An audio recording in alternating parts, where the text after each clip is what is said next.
Okay, this is our condensing unit. And I can look up underneath here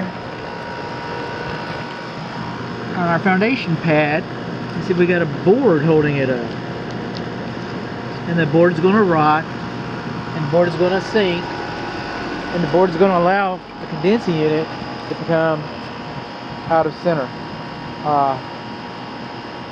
Crooked. It's not exactly that straight anyway. Unlevel. I'll come up with a word eventually. You get a picture of that.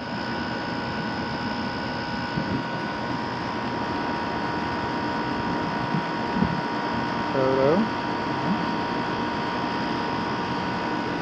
There we go. That's our method. We come over here and we look. Our piping is insulated. We have anti-theft Schrader valve caps. All good things. Now sealant, it dries, shrinks, and pulls away. I mean, the house is new and it's already starting to do that. And we should have a shroud over this. I mean, this is done 95% correct. This is our data plate. It says it's a 3-ton system. It says it's a conventional condensing unit.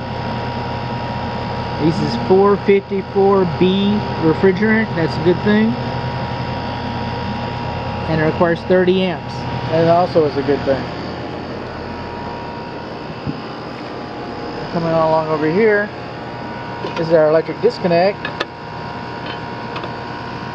And this is a stab unit. Okay, these are okay in Minnesota. They're perfectly fine in Seattle.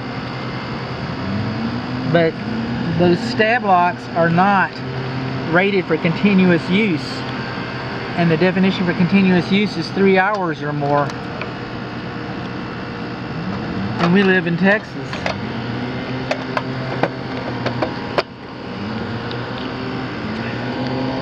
And there we look and see how it's laced up. It looks like it's laced up pretty good. I'll get a still image of that. So what did we learn? We learned we have the wrong type of disconnect. Those can fry. We don't have a hood. And we got a board stuck underneath our condensing unit pad.